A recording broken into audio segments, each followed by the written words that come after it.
Assalamualaikum warahmatullahi wabarakatuh, Sobat Pejuang Jalanan semua. 10 November 1945 adalah merupakan sebuah momen yang amat bersejarah serta berharga bagi kita bangsa Indonesia, di mana pada saat itu kita bisa mengenang kembali bagaimana perjuangan dan juga aksi heroik arek-arek Surabaya yang dengan gagah berani berjuang melawan tentara sekutu untuk mempertahankan kedaulatan negara Indonesia, khususnya kota Surabaya. Pertempuran berdarah ini merupakan pertempuran pertama pasca kemerdekaan. Pertempuran yang berlangsung selama kurang lebih 3 minggu ini menelan sekitar 6.000 korban jiwa yang diantaranya adalah tentara dan juga rakyat Surabaya. Pertempuran ini dipicu oleh sejumlah hal, diantaranya terjadinya kekalahan di pihak Jepang. Kemudian rakyat mendesak agar para tentara Jepang untuk segera menyerahkan semua senjatanya kepada Indonesia. Dari sini muncul banyak pertempuran di berbagai daerah yang menelan korban jiwa. Pada saat yang bersamaan, tentara Inggris mendarat pada tanggal 25 Oktober 1945 di Surabaya, yang tergabung dalam AFNEI atas keputusan dan nama blok sekutu, guna untuk mengangkut tentara Jepang yang sudah kalah perang. Akan tetapi, rakyat Surabaya tidak percaya begitu saja akan kedatangan mereka. Bung Tomo termasuk orang pertama yang tidak percaya dengan apa yang disampaikan oleh pemerintah melalui Amir Syarifuddin, bukannya tanpa alasan, karena sebelumnya yang telah terjadi adalah hal serupa, sehingga pihak sekutu ternyata membawa misi rahasia. Menjelang kedatangan tentara Inggris di Surabaya, Dr. Mustopo yang pada saat itu menjadi Menteri Pertahanan Republik Indonesia mengajak rakyat Surabaya untuk bersiap-siap perang dengan pasukan Inggris. Selain itu, misi kedatangan tentara Inggris juga untuk mengembalikan Indonesia kepada administrasi pemerintahan Belanda. Nika ikut membonceng bersama rombongan tentara Inggris. Tentu saja hal ini memicu gejolak rakyat Indonesia untuk melakukan pergerakan perlawanan melawan tentara. Bung Tomo adalah salah seorang tokoh yang sangat menolak semua keinginan Malabi, seorang utusan sekutu yang membuat perundingan dengan pihak Indonesia yang dilakukan pada tanggal 26 Oktober bertempat di Gedung Kayun, ex-gedung konsulat Inggris. Selain Bung Tomo, turut hadir juga Presiden Sudirman, Ketua KNI Dul Arwono, Wali Kota Rajamin Nasution, dan HR Muhammad Mangundiprojo dari TKR. Hasil kesepakatan tersebut, pasukan Inggris tidak akan disusupi oleh Belanda. Tercapai kerjasama Indonesia, tentara sekutu dengan membentuk kontak Bureau.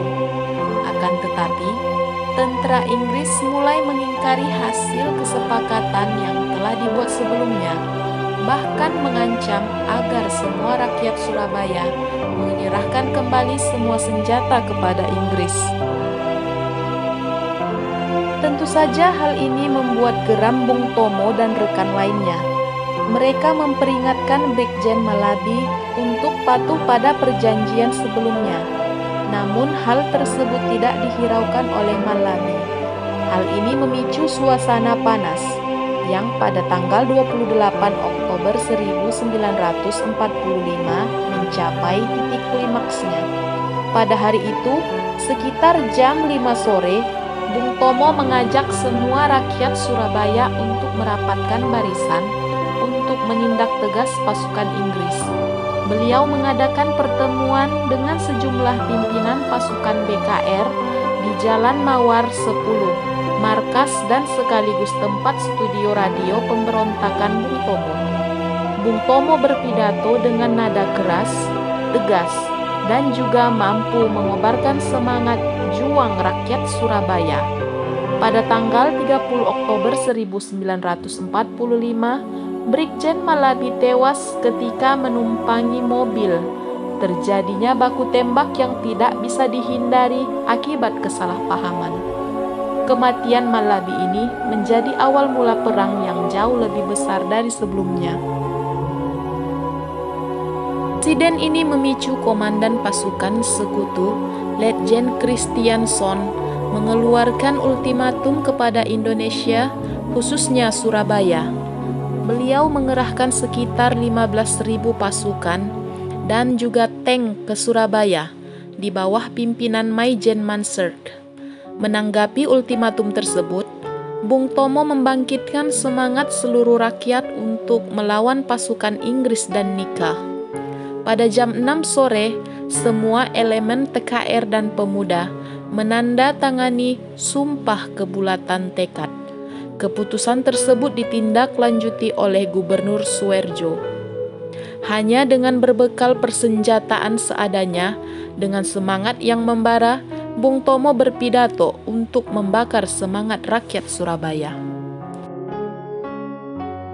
Hal lain yang memicu pertempuran pada tanggal 10 November 1945 adalah terjadinya insiden bendera di Hotel Yamato, Surabaya, di mana pada saat itu pimpinan Belanda bernama M.R. Plukman mengibarkan bendera kebangsaan Belanda di atas Hotel Yamato. Tentu saja hal ini memicu kemarahan arek-arek Surabaya karena dianggap telah merendahkan kedaulatan serta kemerdekaan negara Indonesia yang mana telah diproklamirkan pada tanggal 17 Agustus 1945. Pada tanggal 27 Oktober 1945, sejumlah pemuda naik ke atas Hotel Yamato dan merobek warna biru pada bendera kebangsaan Belanda tersebut, sehingga hanya meninggalkan warna merah putih saja yang merupakan warna bendera kebangsaan kita. Beberapa tokoh lainnya yang turut berperan di dalam perlawanan ini diantaranya Dr. Mustopo yang merupakan seorang dokter gigi dan juga ketua BKR Jawa Timur, Sungkono yaitu komando BKR, HR Muhammad Mangun Diprojo, Haryo Kecik, Kiai Haji Hashim Hasyari, Wahab Hasbullah, dan sebagainya. Inilah hakikat dari peristiwa bersejarah tersebut, di mana semua elemen bersatu untuk berjuang bersama mempertahankan kedaulatan negara Indonesia. Sejak tanggal 16 Desember 1959, untuk mengenang perjuangan rakyat Surabaya, pemerintah menetapkan 10 November sebagai Hari Pahlawan melalui Kepres nomor 316 tahun 1959. Sejatinya, peringatan Hari Pahlawan adalah sebuah bentuk penghormatan kita akan jasa-jasa para pahlawan yang rela berkorban untuk Indonesia hingga titik darah penghabisan. Peringatan ini juga sebagai bentuk agar kita sebagai rakyat Indonesia harus tetap mempertahankan Indonesia dari segala ancaman dan turut berkontribusi untuk perkembangan tanah air kita, Indonesia.